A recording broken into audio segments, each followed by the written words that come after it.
One more time in 3, 2. Oh, come on and walk with me, talk with me, tell me your stories. I'll do my very best to understand you, your flesh and blood. And welcome to Tell Me Your Story, New Paradigms for a New World. We're giving you choices and knowledge of those choices to help make your dreams come true. And we are here on Sundays at 7 a.m. and 7 p.m., Monday mornings at 1 a.m., and Wednesdays at 9 a.m. That's our special edition of Tell Me Your Story.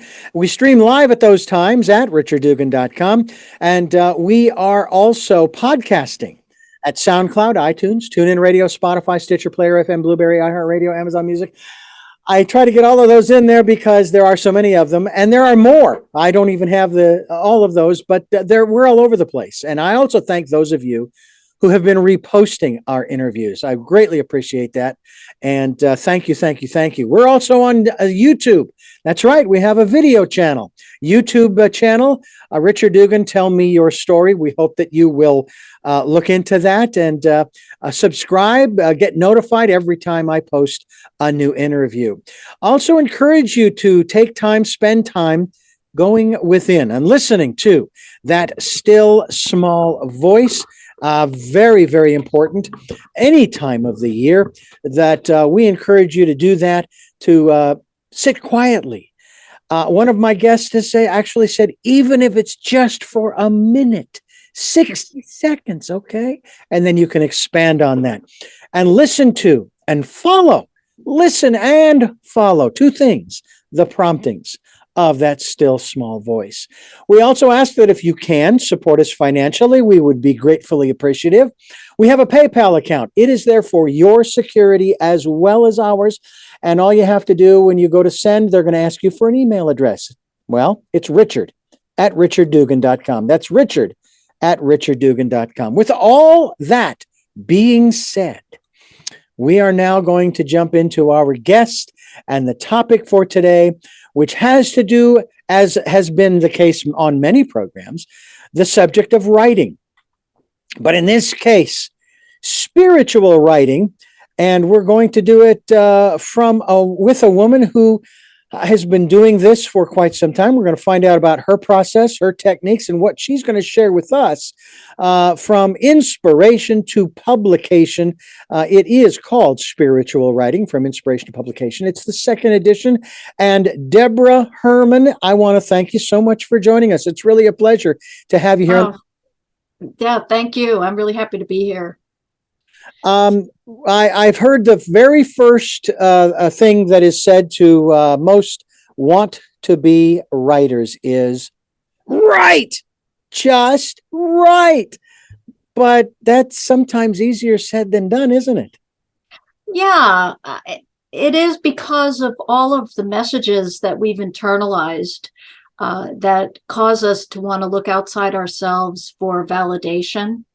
So if we're wanting to write for the process of writing, which in my opinion connects us to our higher selves and our deepest truth, then we need to just do that without thinking about who's going to be reading it and if we're going to get it published.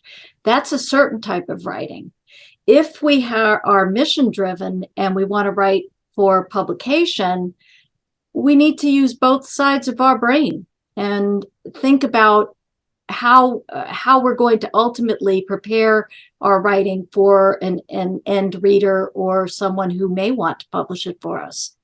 So it's not an easy task, but if you've got that fire in the belly and that motivation, then you're going to need to do it because it'll keep tapping at the door. Well, I will tell you that we try to stay away from the words like fire and heat, especially here in California. Oh. But in this case, it's perfectly appropriate to have that. I know that as a kid growing up, and then when I got into photography class, but more so in high school, my Southwest literature instructor, his name was Mr. Miller. I think his first name was Ron. He was a great inspiration in that regard.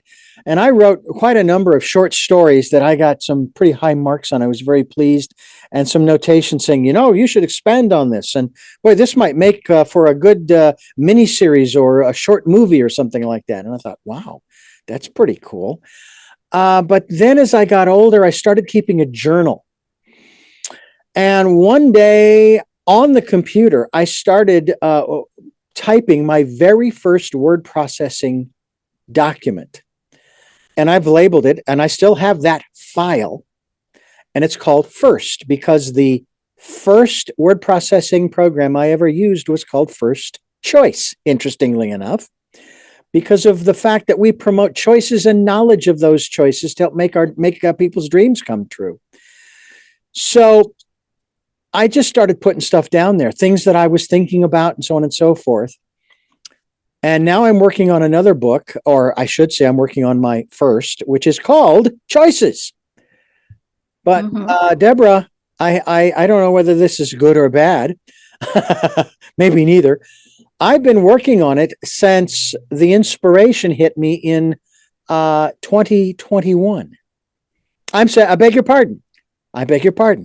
2001. Well, why would that be something bad? What you're doing is very much in line with what I talk about in the book, which is the spiritual path and the writer's path. And we are not separate from those two things. Our spiritual path is what's constantly causing us and pushing us forward in our growth and growing our soul. And I talk about 7 lessons that I believe are the cosmic curriculum, so to speak, of why we're here and what we're going to experience. So your writing is growing with you and helping you to connect to that truth and that higher self. And sometimes things are just not meant to reach their pinnacle or come to fruition until it's divine timing. And I wrote this book, you've mentioned it's a second edition. I wrote the first edition in 2002, and for very specific reasons. One of the reasons was that the literary agents and editors didn't know what to do with the so-called esoteric, spiritual, new age, whatever you want to call it, even Christian lifestyle. They didn't know what to do with this material. If you were mentioning God or anything of the like, they just did not consider it mainstream. And yet they were receiving a lot of this material because people's souls were stirring. So I wrote the book because I had already been in publishing and understood, you have your creativity and your spiritual path, but there are protocols in order to be able to succeed. So I wrote it, and one of the things that I said again in the second edition is, don't write to a literary agent saying God told me to write it, even if God told you to write it. Because you're straddling a fence of this business and then of what's in your soul and what your calling is. And there may very well be people who need what you have to say. And your job is to figure how to reach them while navigating, there's traditional publishing, and then there are opportunities of non-traditional publishing. And that's your job, is to figure out how to be available for the people who need what you have to say. Mm-hmm. So, just to respond to your question about, well, it's taking so long. I just one day got a tap on the head. It's time to rewrite this book. So if you're in tune with that sense of divine timing, it's not the same thing as our linear world. No, absolutely not. And of course, I've heard that phrase many, many times in relation to other things, divine right timing. Yeah. And I used it back in 2006 when I and my wife both lost our jobs, and we were trying to decide, what are we going to do now? And we decided to move to Santa Barbara. And that's why I'm here. Not a bad choice. No, not too bad. My biggest concern was that I needed to get to the ocean. I didn't care what coastline it was. Well, I did. I didn't want to go someplace where it was going to be hot. And it gets a little warm here sometimes, but overall, it's very pleasant. But I needed to get to the ocean. Santa Barbara, I never would have thought, but I will tell you, 16 and a half years later, after hearing over and over again, it's one of the most expensive places to live in the world. It's like, I'm living in one of the most expensive places to live in the world. Not bad for a guy who's probably making 20, 25 bucks an hour, and still going strong. When you sit down with someone, because this is part of what this book is about, spiritual writing from inspiration to publication. Are you usually talking with people who have an idea, they've already started it, or they know they want to write something, but they can't figure out what? I wrote the book for people at all levels of that experience. There are people who have been writing, and maybe they've been published, but times are changing, so they need to grow with the changing landscape of publishing. And there are people who don't know a thing about where to start, and they can gain that insight, and as if they're getting a whole education on publishing. I put everything in this book, all 30 years and 13 books worth, and being an agent and being a publisher and a marketer, all of that. It's all in there.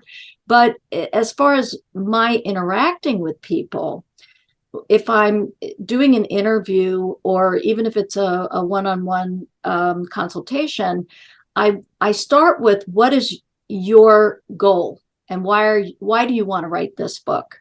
And it helps create a blueprint, and it also helps me understand where they're coming from. And the 7 lessons of Soul Odyssey, as I relate them to writers, is all about how to be a good messenger and how to bring in energy from the universe, or what I call, also source or God, how to bring in pure energy so that you are a messenger of a higher a higher level, without totally infusing your ego into the writing, because that's what creates this disconnect.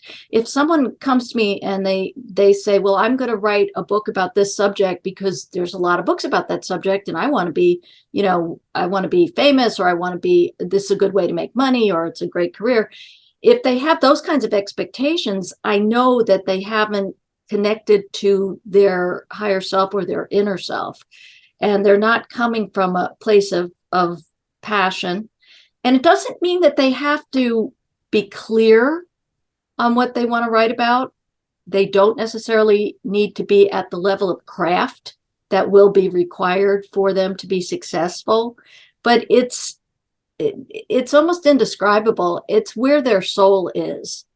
And that's something that's very important. And writers need to be clear with themselves. Why am I doing this? Yeah. And what is my goal? So that's where I would begin with anybody. Deborah Herman is my guest, and you folks are listening to Tell Me Your Story. I'm Richard Dugan, your host, and we're talking about spiritual writing. Deborah Herman, author thereof. Tell us a little bit about the soul's journey and writing from that space. Growing up, there were authors that I read, and even authors I've had the great pleasure of interviewing. One in particular, dear friend who sadly since passed away, Og Mandino, who wrote Yes. Yeah, Greatest Miracle in the World. Now, that book was the catalyst to my first marriage. And I still have the reel-to-reels of that audio. I haven't listened to it in a long time, but it actually played the week of Christmas that year, with the final part 4 playing on Christmas Eve. And for me, it was really significant because it was not the first book I had recorded, but it was the first book that other people had an opportunity to listen to. It was for a radio reading service for the blind and visually impaired that I was working for. And I was also a client thereof too. And it was a wonderful experience to record because I really got into the story, and it made me start thinking about a lot of the things that were brought up in that particular book. I've also recorded, and this was primarily for my first wife, I recorded, I think, Gerald Jampolsky's Love is Letting Go of Fear, James Redfield. These are all very, very, very classic books that I recommend for people starting on their spiritual path. I love the book Illusions by Richard Bach. Oh, yes. That's a classic. People think that I've read everything, and I have not read everything. Neither have I. when you're on a spiritual path, when you are aware you're on a spiritual path, and in this book, I go a lot more deeply into my own experience and how I was somewhat awakened into acknowledging that the path I thought I was on is not the path I'm on. Mm-hmm. And then eventually I received the so-called download of the 7 lessons. But you get what you need when you need it. Yeah. And to keep opening up to these greater understandings. And I was writing down, it may be best, if you will allow me, absolutely, to explain the 7 lessons by doing your 7 lessons. All right. So explain it to us, Deborah. Okay. The 7 lessons of Soul Odyssey are courage, tolerance, self-protection, self-love, ego, love of humanity, and God love. And each person, even if some of us believe that there are people who come into the world, if you believe in reincarnation, that they come into this world and maybe they were already fine and they had learned everything, and they didn't have to come here to learn anything, but they chose to come here to help. Well, if you come into this world as a human being, you don't remain in a state of perfection.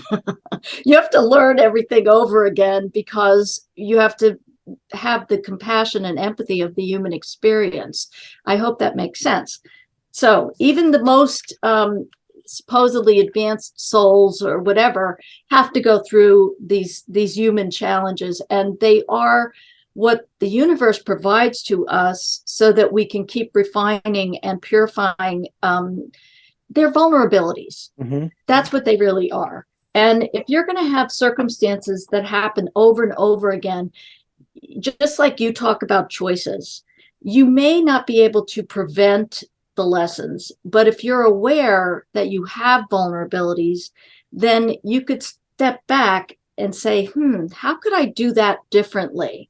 Or what is it I need to learn from this particular situation? Because everything that happens really is for the good.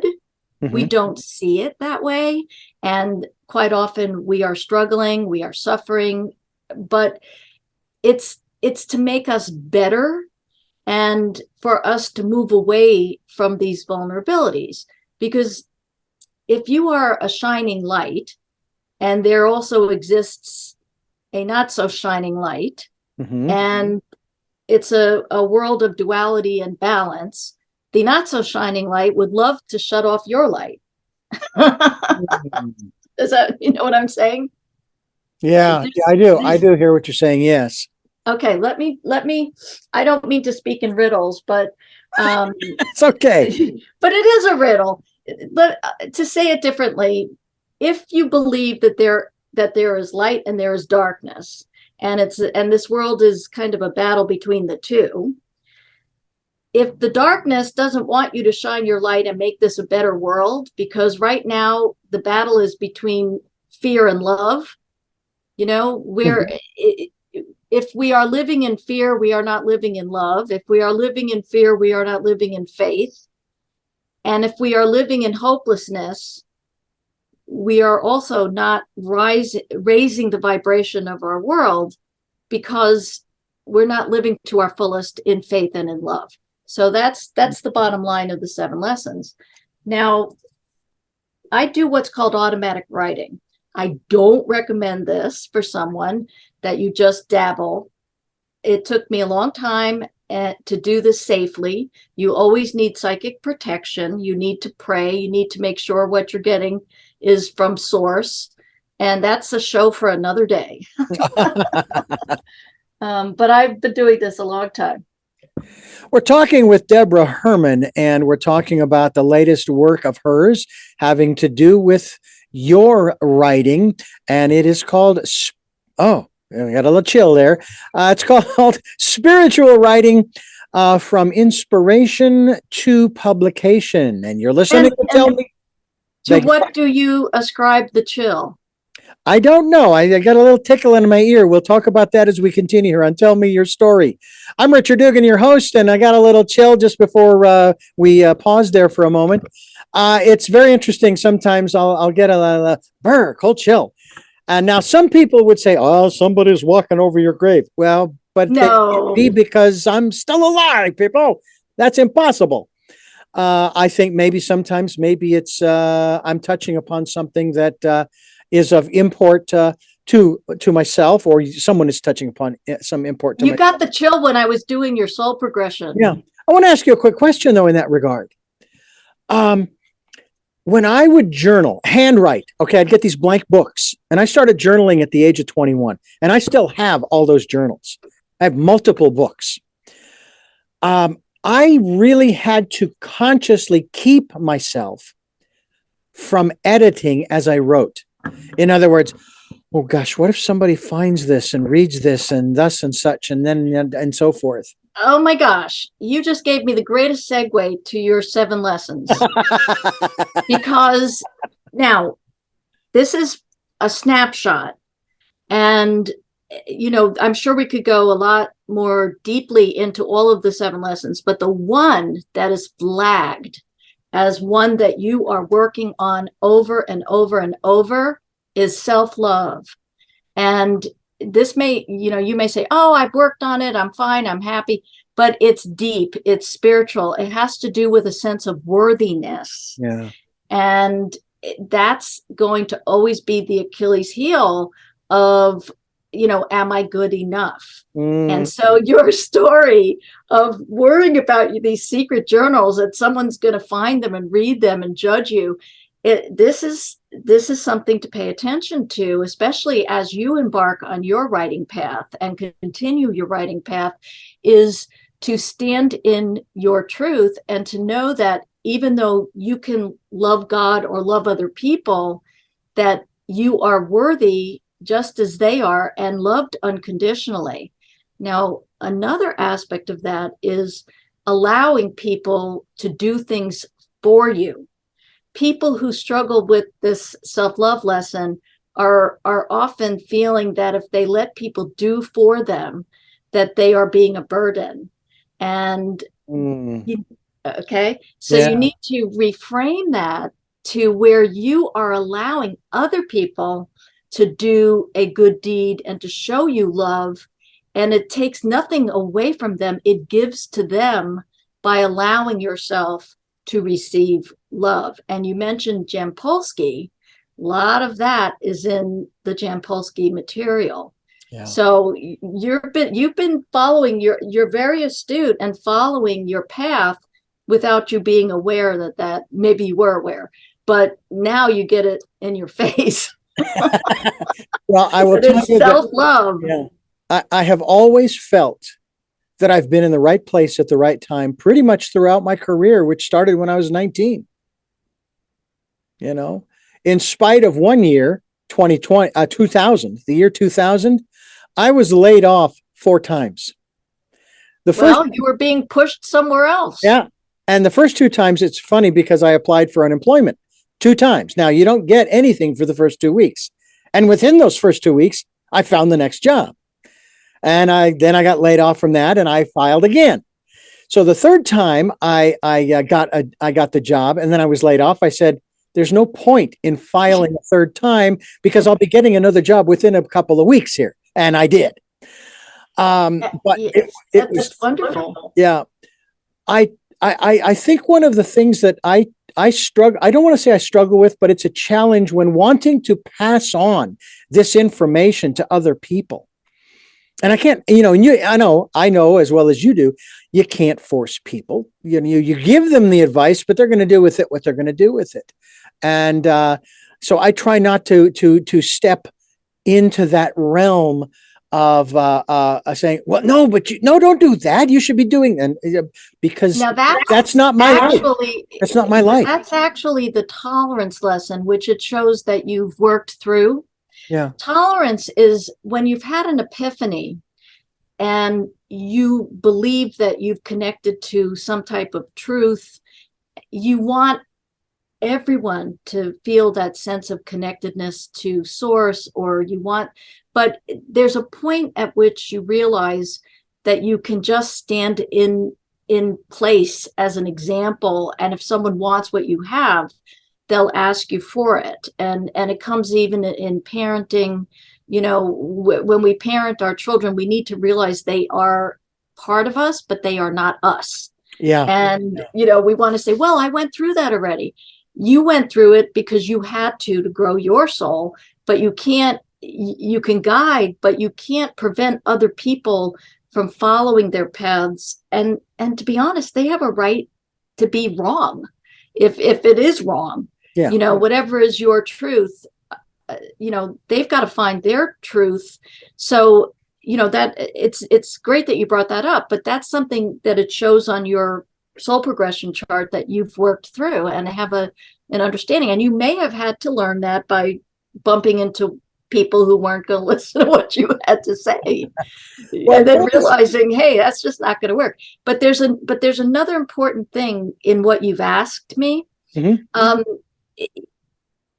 You can't put a universe in a jar, and spiritual writers often feel so called, and so there's an anxiety that goes along with feeling that you have this important thing to convey. Just know that we are all connected and we're cogs in a very, very big wheel. And the universe and God and source and guides and whomever you believe, it's not completely random. And when you have that spark to provide what it is you need to say, you're going to be able to do it, and you can't blow it. Yeah. You can feel like it, but don't put on your shoulders an entire universe, because that's what's going to paralyze you when you go to write your book. Well, I can also tell you too that I've gotten to the point in doing this program for over 15 years. Well, we're in the 15th year actually, but interviewing for over 43 years. I've gotten to the point now where the people who need to hear what's being said by the guest and by myself too, they're the ones that are going to don't discount that. No, I won't discount that, but they're going to be listening. Yes. And those who have no interest whatsoever and so forth, they're not going to be listening. And so even if it's just one person, and I think that's one of the aspects I think that a lot of folks, they miss in what they do is, I should be making a bigger difference in the world and this and that and the other. I know that my wife, when she was working for the local clinic, cardiology department clinic, she was, and back in Phoenix as well, when she worked for Mayo and several others, she was always concerned about having any kind of an impact. And she actually facilitated some of the diagnostics with some very, very prominent people. And we are talking about high level politicians. Matter of fact, the highest. Okay. And I said, I would always remind her, I said, you don't know the difference you're making. They may come in there just the grumpiest Gus you'd ever seen, and just like the Grinch who stole Christmas. And with your demeanor and the way that you are patient oriented, you're going to turn, if I can coin, I'll flip the phrase, turn their frown upside down. They're going to go into the office And they're going to have a whole different demeanor when they get in there, that they may have been planning on doing this pretty horrendous thing over here through that frustration. Exactly. And then they bring that into the meeting, let's say, and it turns everybody's world upside down. Matter of fact, I was, where was I? I was in a Starbucks coming to work this morning, and there was a guy who was wearing a very colorful sweater that actually, I think it looked like it had like around the chest area and the back, looked like the Ghostbusters. But it was really, I thought it was a very cool looking sweater with the colors. And so as I get my drink and I'm heading out the door, I just turned to him and I put my hand on his shoulder and says, I have to tell you, I really like that sweater. It looks really cool. And he just looked at me and smiled and laughed and said, well, thank you very much. And then I, of course, went on my way. I don't know if he was in any state that he needed to be lifted from, but I liked the sweater and I thought, what's it going to hurt if I tell him I like the sweater? It might be one of those ugly sweaters. We are so afraid now as people to just be human with other people. We're each a universe, and you really don't know what little thing, just like what you're saying, what little thing is going to influence someone else. I mean, you don't know. That's why you have to follow that, as you were saying in the very beginning, follow that inner voice, and don't be so resistant. Sometimes I'll be maybe in traffic and I'll get sidetracked or detoured or held up. And invariably, you're held in traffic and you're like, oh, grumble, grumble. And then you just missed a big accident if it had been 5 minutes earlier. So we try so hard to control everything. And it's not that you don't want to live in reality and in practicality, but if we're too rigid, we can't hear the messages and we can't see the signs. And we always need to leave a little bit of room for the signs so that our otherworldly helpers because it's like, I've said this before, it's like the Prime Directive in Star Trek. Ah, yes. Right? They can help but they can't interfere. Right. And it's the same thing as I visualize our spirit guides, our guardians, our angels, God. God could, but God chooses to give us this world and our free will to make the right choice or the wrong choice. And I don't see it unless it's something really awful and evil and deviant or whatever. I usually see things as a good choice and then a mistake, which is going to lead you into a path where you're going to get hit by a 2x4 because you didn't learn the lesson. So it's a lot more benign, at least my point of view is a lot more benign, that we're just always being guided back toward this place of assistance so that we can continue to grow and we're not, and to be better and to do more for other people. Absolutely. Absolutely. Deborah Herman, my guest here on Tell Me Your Story. I'm Richard Dugan, your host, and I thank you for joining us, folks. Deborah Herman, my guest, and we're talking about her latest work, second edition, if you will, of spiritual writing from inspiration to publication. And it's really a pleasure to have you here. And we've been talking about these instances where we're kind of led to do things. And I was led back in August of 2022. I was led to audition for, never done it before, not in this context, a performance of a group, and it's nationwide apparently, but every community has its own. They call them the Santa Barbara Revels. Now, I'd heard about them for years since I moved here. I wasn't aware of them in Phoenix. There may be a group there, but I don't know of it. Anyway, I was told, you ought to go try out for the chorus for this year's Scottish Solstice celebration performance that's going to be at our Libero Theater. Holds about 600 people. But tonight? No. It was actually, as of our conversation, it was, this past weekend. We had 4 performances. And I thought, well, and this was August. I thought, what the heck? They probably won't pick me because, and I may not have the time and this and that and the other thing. And so I go and audition, and I was selected. And I thought, okay, well, kind of cool, And I was asked if I would, be interested in doing any acting. I said, well, because I'm challenged with memorizing stuff. Now, obviously, I can because there are a lot of songs of my favorite artists that I have memorized. They're in my head, so obviously I can. Yeah, and it gets harder. And it gets harder when you're having to speak them. Yeah, when I think about how I was as a young woman and the way I am now, oh yes, Yeah, cue cards. yeah, exactly. Yeah, you're going to have to give me cue cards. But I decided to do it, and I didn't read the fine print at the bottom of the piece of paper they gave me that said that you're going to have a major commitment the last week prior to the live audience performances. And yeah, it was pretty horrendous. I had rehearsal every night from Monday through Friday, and then the performances Friday, Saturday. There was a double performance, and then Sunday.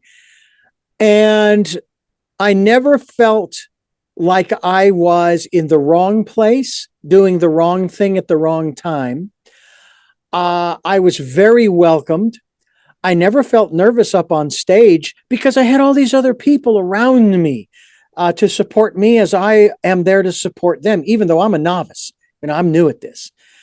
It was one of the most wonderful experiences that I can recall, with the exception of doing these programs, of interviewing folks such as yourself and talking about the work that you're doing. But I followed that voice that said, And I would add to that, based on what I did for you as your soul progression, that you were guided to that by the voice as another opportunity for you to work through any issues around self-love.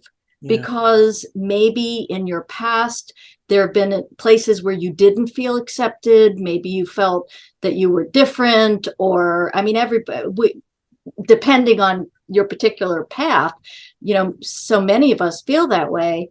And here you followed and did this and were totally accepted. And that experience and joy was really a type of love.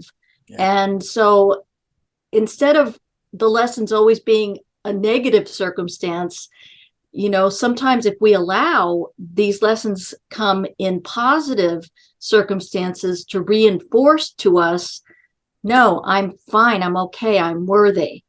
And so I'm very happy that you chose to do that. And I hope you'll continue to have certain situations that completely reinforce that love. Well, I would certainly look at it as a possible opportunity in the future, based upon the amount of time that was required. Again, it took a lot of time, especially the final week. But one of the most amazing things about that experience, as was shared with me by people who had been a part of this for many 3, 4, 5, 6, 9 years, was most of the groups, they have 2 weeks in the theater. We had 4 days. That's it. And yet we pulled it off. And the people who had been involved in it for many years, in the group email that was sent out following, they said, I've been involved for X number of years. This was the best, most loving, most supportive, most enthusiastic and exciting cast that I have ever been a part of. And I'm thinking, wow, there's a part of me that goes, how did I become a part of that? That's exactly what is expected of you for dealing with that lesson. That's exactly the response. Yeah. Can we talk about some of the other 7 of these elements and again, I know you're focusing on me, but let's talk. No, it's just that it's easy to, because then I can get some validation from someone saying, yeah, that sounds right. Sure. The biggest lesson that I am very concerned about, and I stress in the spiritual writing book, courage has to do with the courage to accept that your truth could be truth. Because we often are raised in very rigid environments that feed us reality, and we may differ from that. And so that's a spiritual lesson, because if we are each unique and we each have a specific mission, if we want to go along with what everybody else tells us, even if our inner self says, no, that's not right, then we are not fulfilling our path. And then we talked about tolerance and self-love. Self-protection is a very, very important lesson, particularly for writers, because we tend to be creatives. Now, on a very practical level, there are many, many companies that look at people who want to write books as, oh, it's such a glamour field. What a great market. And they'll give you things or sell you things that won't get you any further toward your goal. So I recommend that of course, I've tried to provide as much as I can in this book, so you at least know the right questions to ask. And so that's a very tangible self-protection, but it's also about who to trust and who not to trust. And we can speak also, but I think it's beyond what we can talk about here, metaphysically, energetically protecting yourself psychically and putting a protective bubble around yourself. Right. But just in terms of human interaction, it's kind of difficult when a lot of people just downright lie. Yeah. So, it's very difficult. Well, it raises an interesting thought that just came to me in regards to protecting oneself. And this was actually taught to me by my acting coach back in Phoenix. When we would do scenes in class, especially ones where there was anger and frustration and so forth, and you were to yell at the other participant in the scene, she always had you go to that person and ask permission to, even though it was acting, even though they knew it was part of the play or whatever, can I have your permission to, quote unquote, attack you verbally?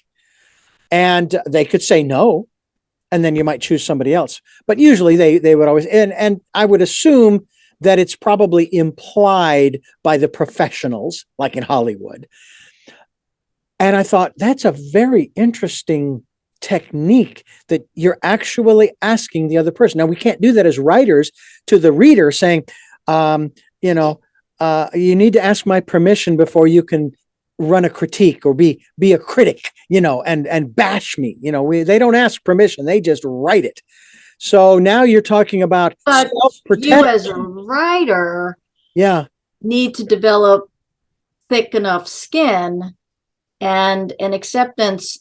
Now, of course, you need to be professional. If your book is badly edited or badly written and you don't take every step that you can to make it as great as it can be, you're going to open yourself up to very legitimate criticism. Right. But there are just haters. Yeah. And you develop thick skin.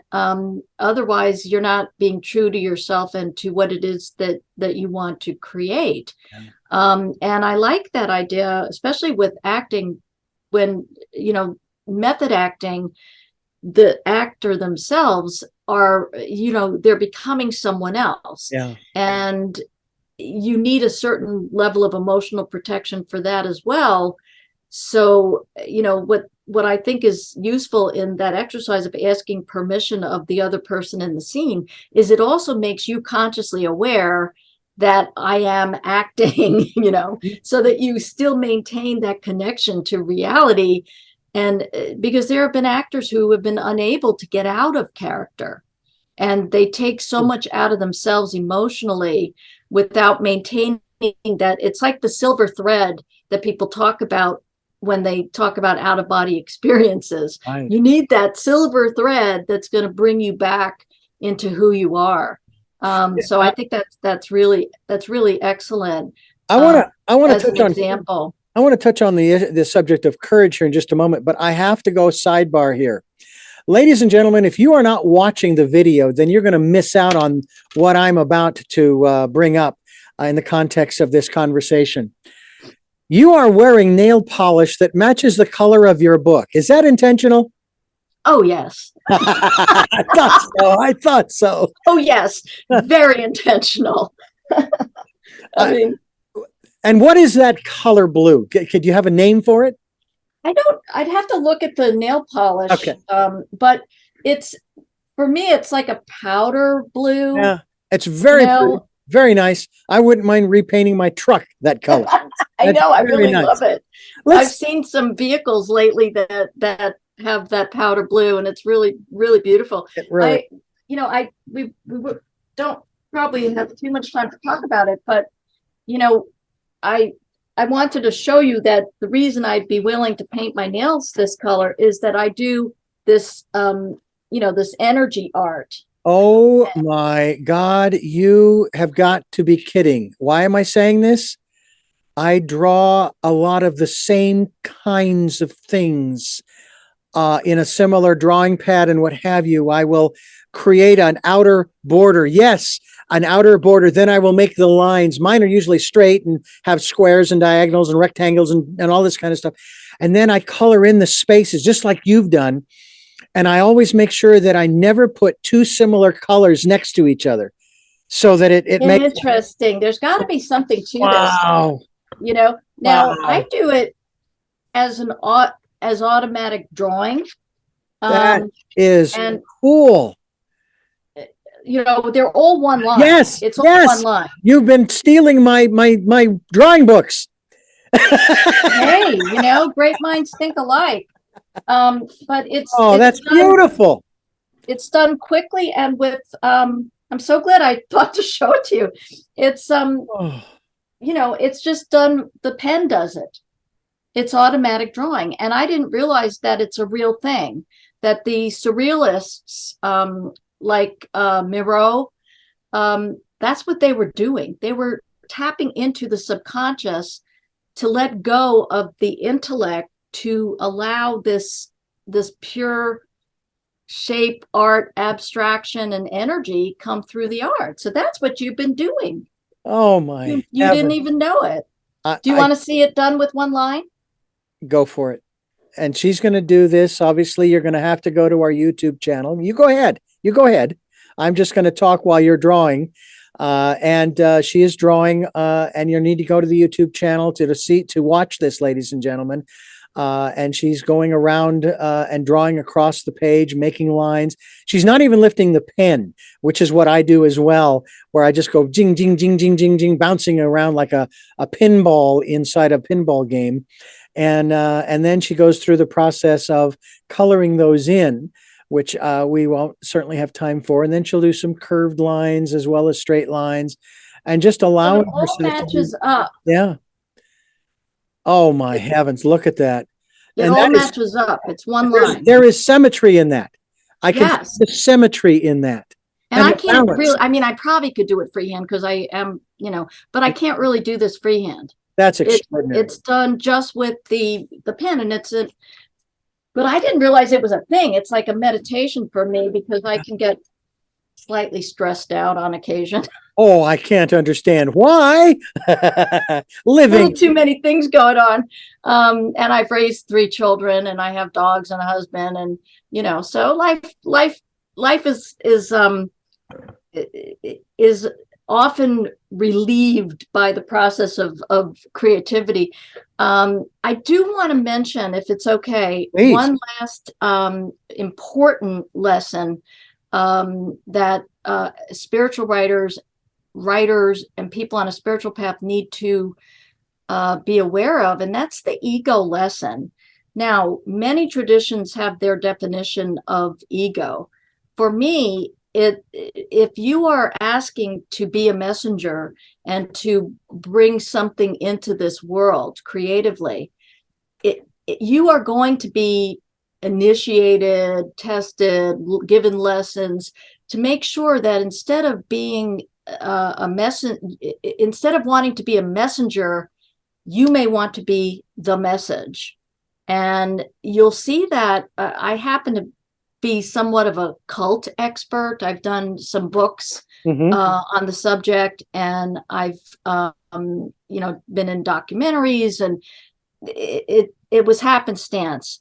But the commonality is that there are people who may be very gifted and their heart is in the right place and they're charismatic, but then something switches where they're either megalomaniac psychopaths, or this negative voice tells them you don't need to serve God or serve humanity, they should serve you. And that's where, and even on a very minor scale, if you want to be a servant and you want to bring energy and consciousness and light into the world, it's going to have to be as a pure vessel, and you've got to keep your ego out of the way. So that's a really important lesson. I am constantly imploring the universe to keep me humble. And you don't have, you know what? It'll happen if you really think you're all that. Yeah. Something humiliating is going to happen. I've tripped over air.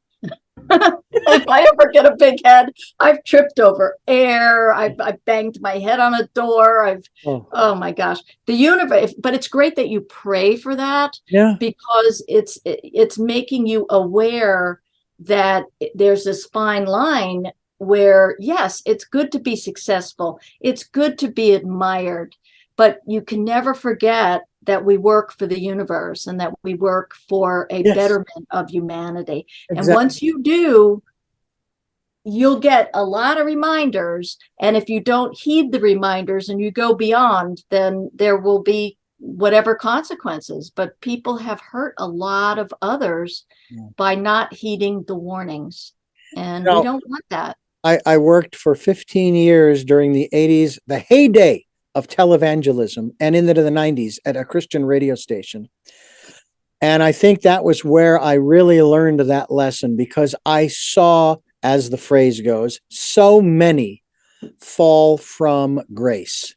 Yes, because, oh my gosh, then I can use this analogy, even though I'm not of the Christian faith, I'm very well versed in all religions. It's the Garden of Gethsemane. Yeah. And the snake says to Jesus, why do you want to serve God? You can have everything. Yeah. And he basically said, no, take a hike, snake. Yeah. But it's that, and that is what's going to happen to any person who puts themselves above others as a vessel or voice of God. Yeah. And I am so grateful that you brought that up, because it's such a terrible shame. These people who really may have started out humbly, and you get. And I have to say, it was sad to watch. It truly was to watch. It's tragic. Yeah, it was tragic. And now I would say, if not placing myself in that role, but if I was to face the snake, saying you could have it all, my response would be, I already do. I have it all. And I still like get lost, snake. Well, yeah, then I'd say get lost, snake. I am here talking to you today because of thousands of people who have been a part of my life. I did not get here alone. Hillary was right. It does take a village. And in my case, it's thousands strong. I always call out one woman in particular, even though, yes, my acting coach, Ramona, who is a dear friend of mine, she's since passed away. She's still watching. I know. And I wanted to call her so badly when I decided to do this show, be a part of this show. But the woman who actually spearheaded my trajectory was a woman by the name of Margaret Pekaric, also since passed. And her advice to me, she called me up on the phone when I was working for the radio reading service back in the early 80s. She says, Richard, you need to join Toastmasters. I was a Toastmaster. As was I. I loved the best training. Oh, the best training. God. Yeah. Why am I getting the feeling, ladies and gentlemen, that I have met my doppelganger only in female? She doesn't look It's a thing all a like soul me. circle. She has all her hair. I do not. Yes, I do. Yes, I do. Okay, what month are you born? June. Oh, okay. Well, then you're like opposite. Ended it right there. But I just, and I would listen. And I will tell you that one of the great lessons I learned from this show was that to listen. I was a novice. I didn't know what the heck I was doing. I mean, I know how to sing, I know how to memorize notes and words. But when it came to the blocking, when it came to all of the other elements of being up on that stage, I listened not just to the director, but to everybody else who had the greater experience than I. And I actually got a little criticism after the first night of rehearsal in the theater, because I was shushing when it got too loud and I couldn't hear the director. So an email came out saying there was somebody who is shushing, and I wish they would realize that we're just trying to help the other people around us, and so on and so forth. So I shared that with one of the other people who I was able to do that with, and she says, well, probably the best advice would be just to leave it alone. I says, well, if it happens again, maybe what I'll do is I'll say, excuse me, I can't hear the director for all of the other talking. I never had to do that. I never did. But that was one of the things. Or sit right, or go stand up and sit right in front of the director. There you go. Like this. Yeah, exactly. But listening was obviously I do my utmost in these interviews to listen to you, the guest, because that's Well, thank you. Questions come from. Well, I don't have a list of questions. I never have. I went to the Larry King School of Broadcasting. He never It's prepared. organic. Yeah. And it's a lot of fun because it's Christmas time for me. I get to open a present. I get to go into your world. Now, you say you're not of the Christian faith. You've already mentioned metaphysics. I consider myself a metaphysician, even though I was born and raised Catholic, which I have a warm spot in my heart for. I love the ritual, the tradition, and the ceremony. Oh, Where do yes. you hail And from? I'm Jewish. Okay.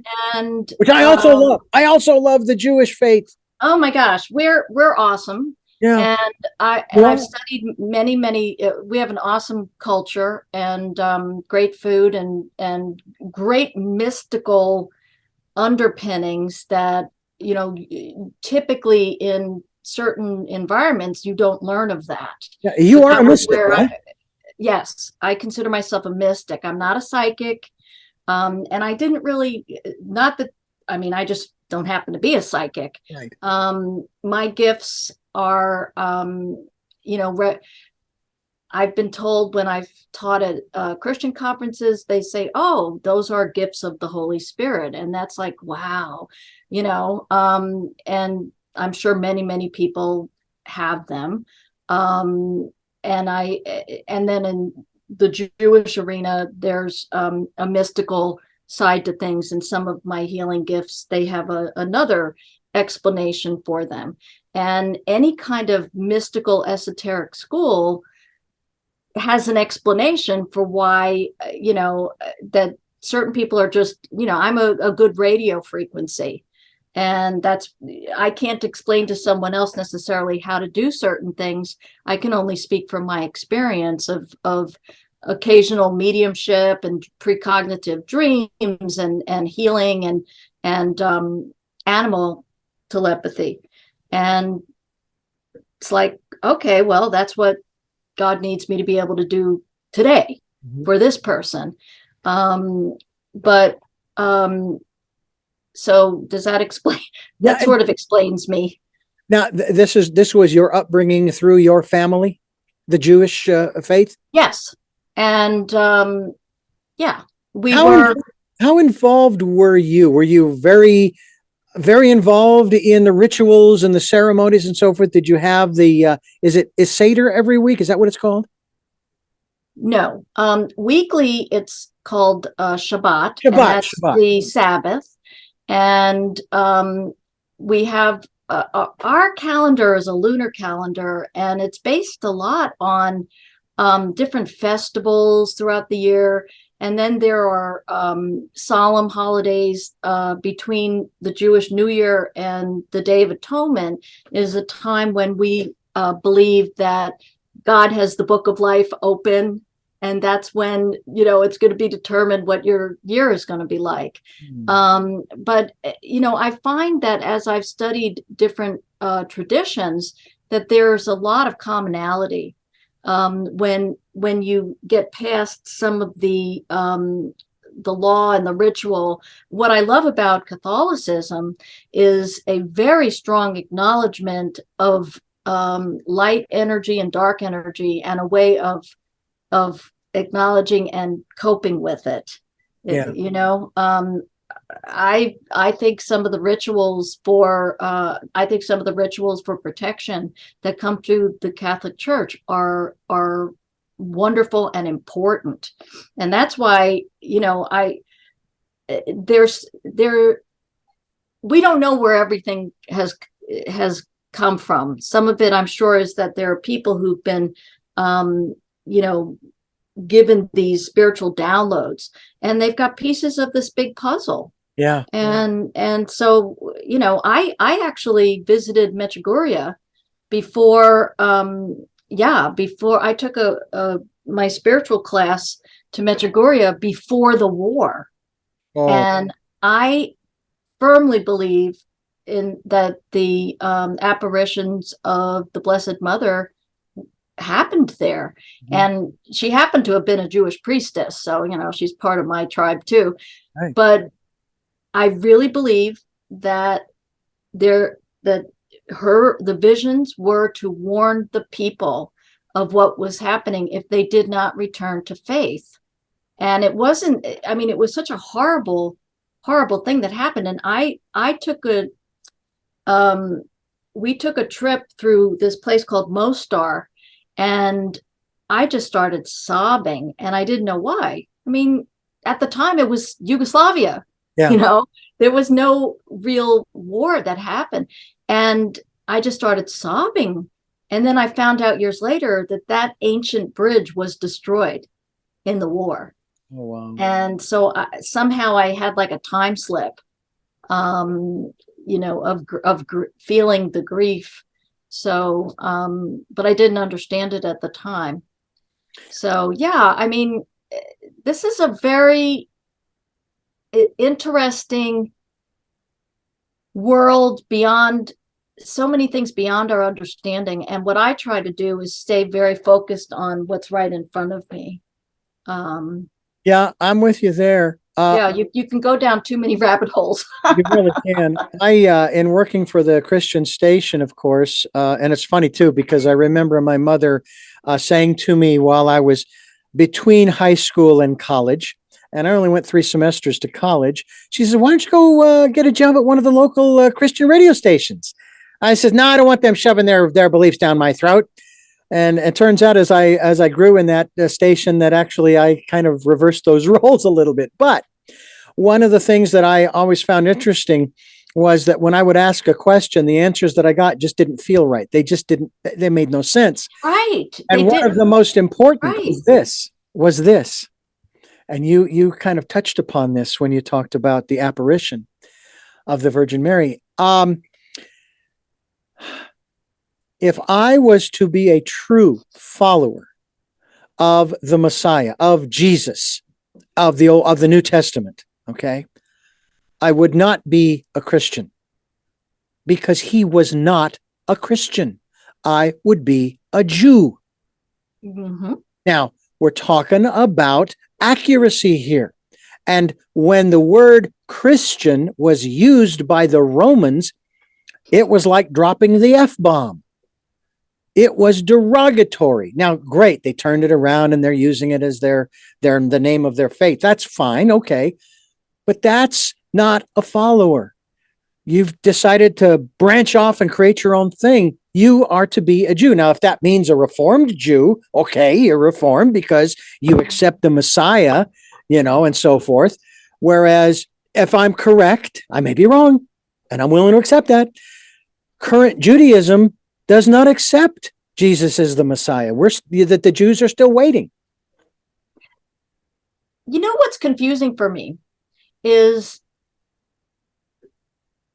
in a way, the Christians are still waiting. Well, for the second coming, yes. Yeah. And for me, if you interpret both, Mhm.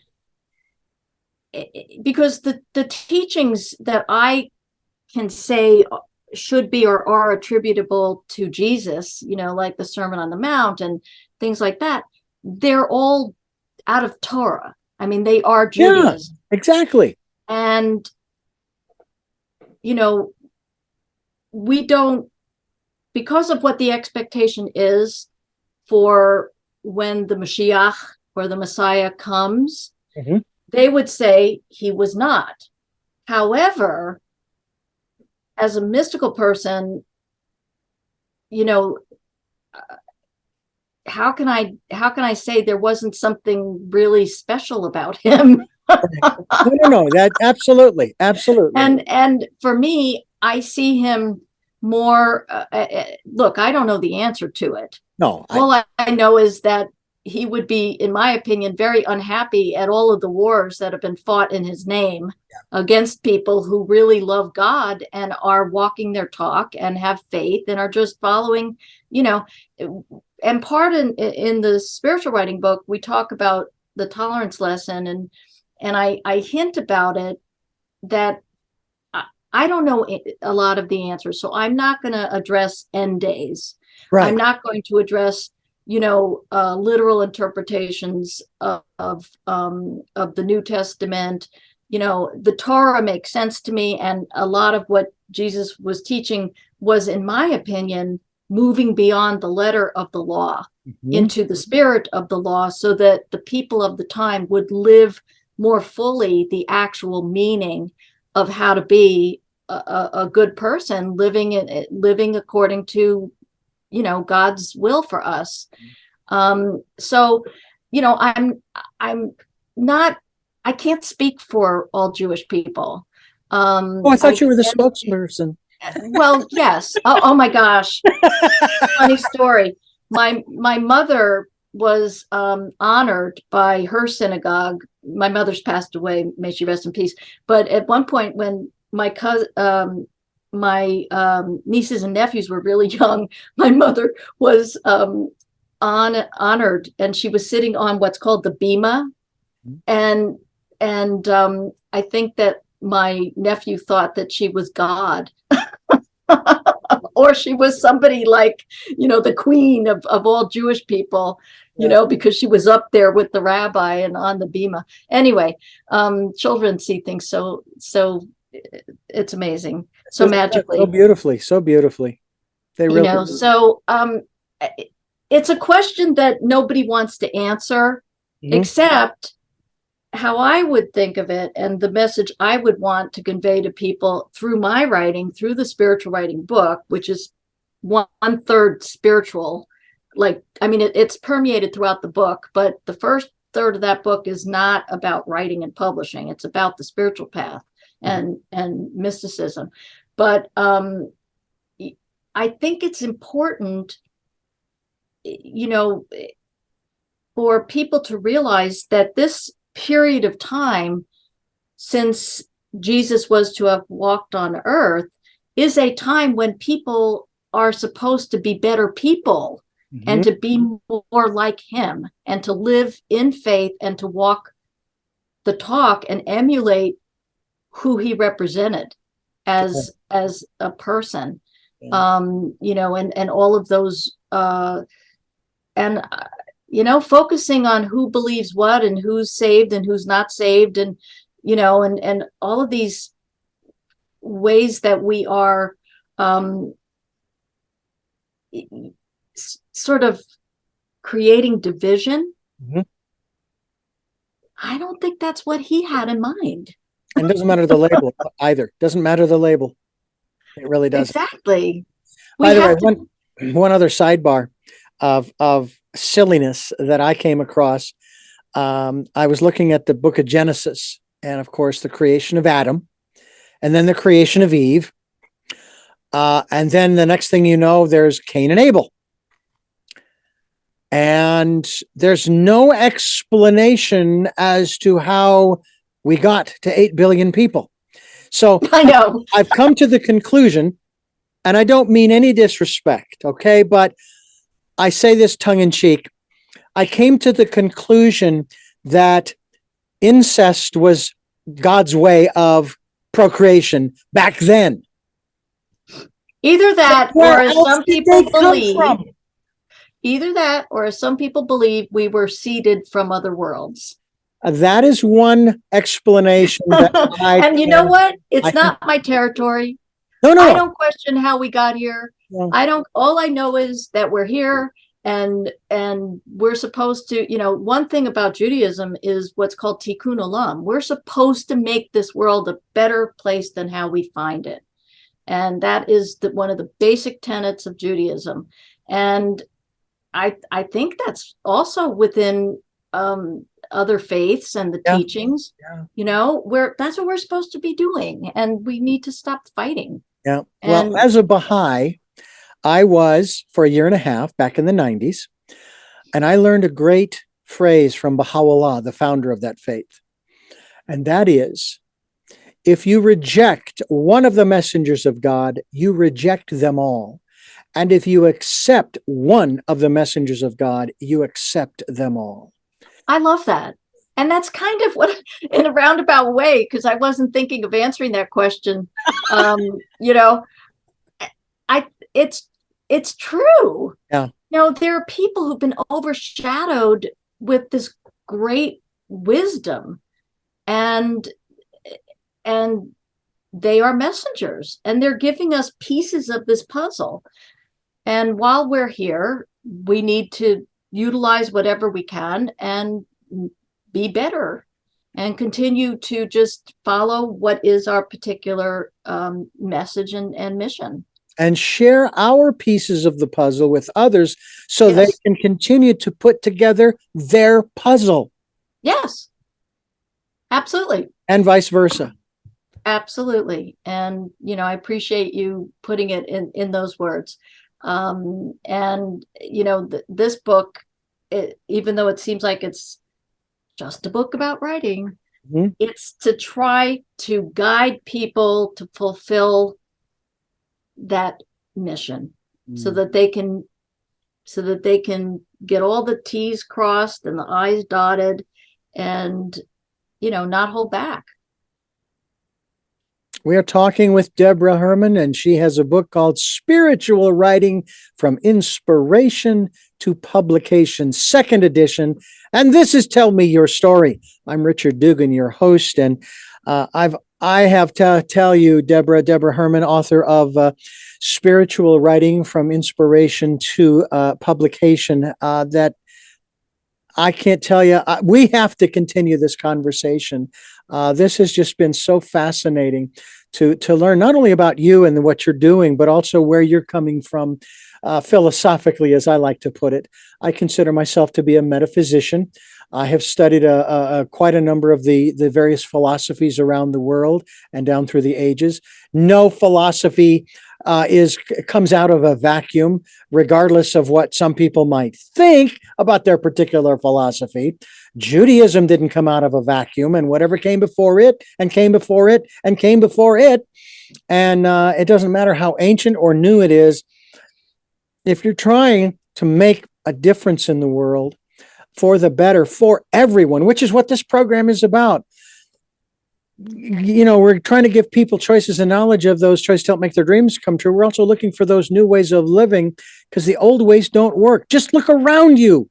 Look at the mess that we have made of our home, not just environmentally, but emotionally and spiritually and psychologically. And we can. Someone made this comment, especially when it came to alternative forms of energy. And when I think of alternative forms of energy, I don't just think of the sun and the wind and water, hydroelectric. I think about my energy. Okay. And they made the comment primarily in regards to World War II, that America, when we got into the war, we turned it around so that our manufacturing plants could support this endeavor. Whether you liked it or not, whether you're in favor of it or not, we as a people, we did that.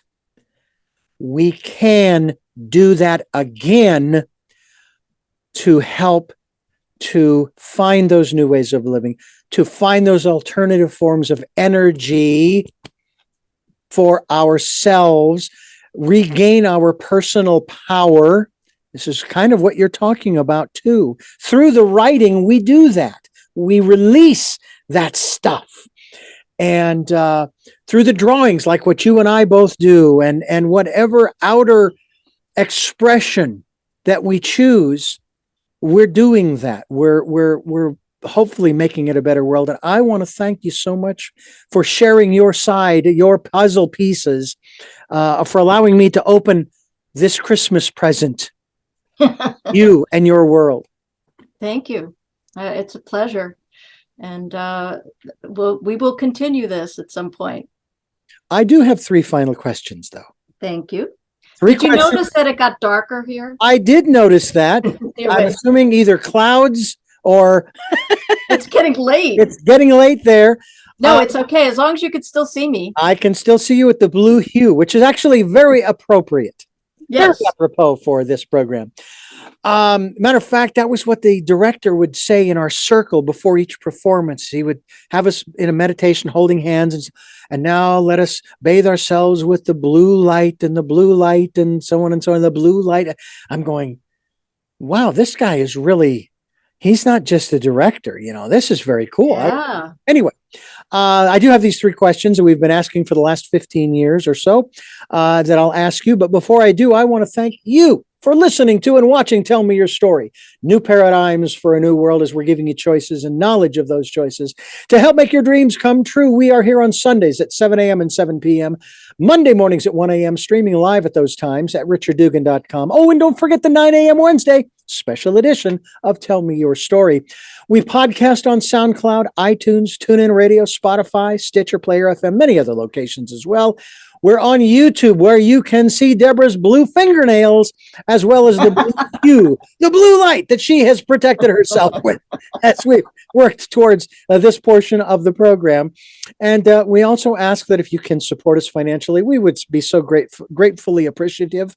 We are, actually, because I say thank you to those who have helped and to those who will help.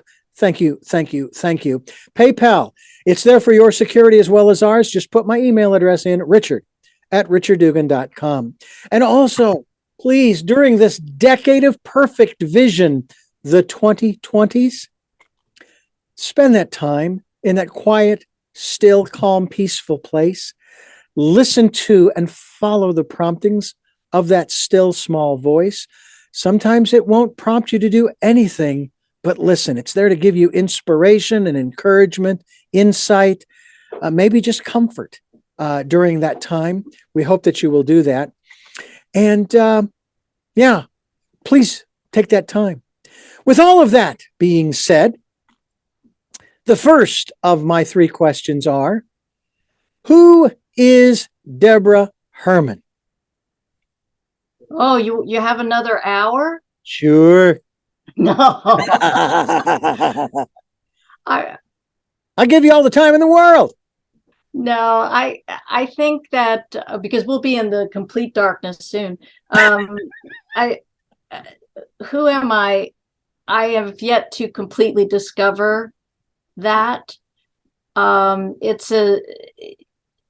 I think that's part of the path, is to always get to know who you are each day and who you will become.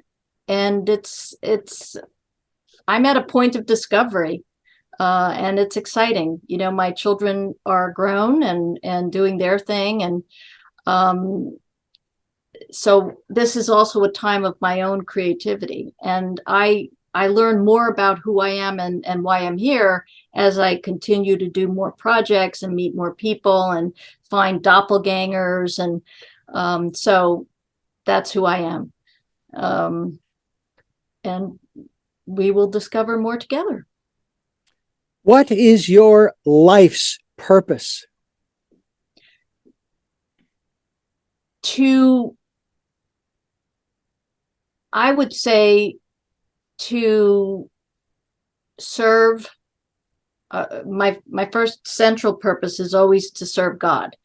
My concept, not telling people what to believe, but in a way that will help raise the vibration on our planet, and to help people realize, see themselves through God's eyes, that we are loved unconditionally, that we are worthy, we are worthwhile. And, I'm hoping that people will stop judging themselves so harshly and feeling so much shame, and to realize what miracles we all are.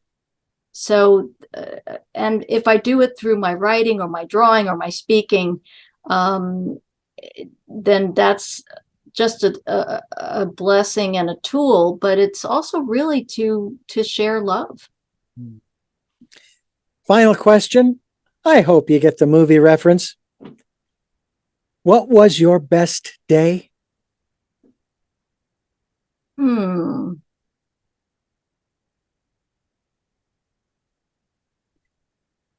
I can only answer that with today. Maybe tomorrow. Well, I can't thank you enough for being with us here on the program. We will get together again and continue this conversation, because I think there's a whole lot more to say.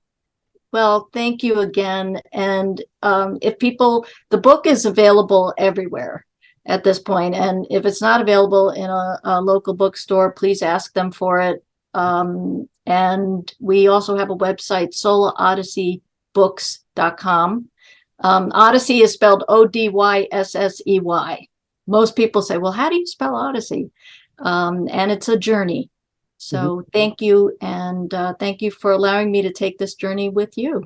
Absolutely. SoulOdysseyBooks.com. We will be linked to that website so that people can find out more about you, the books that you have written, including spiritual writing from inspiration to publication. And one of these days, mine will be published, I know, and it'll be in its right divine timing. Absolutely. And just know that. Yeah. Not a question. Thank you again. And I thank you for listening to and watching Tell Me Your Story, New Paradigms for a New World, as we are giving you choices and knowledge of those choices to help make your dreams come true. And until our next broadcast, podcast, videocast, love to Lal and Jeanette, I'm still listening.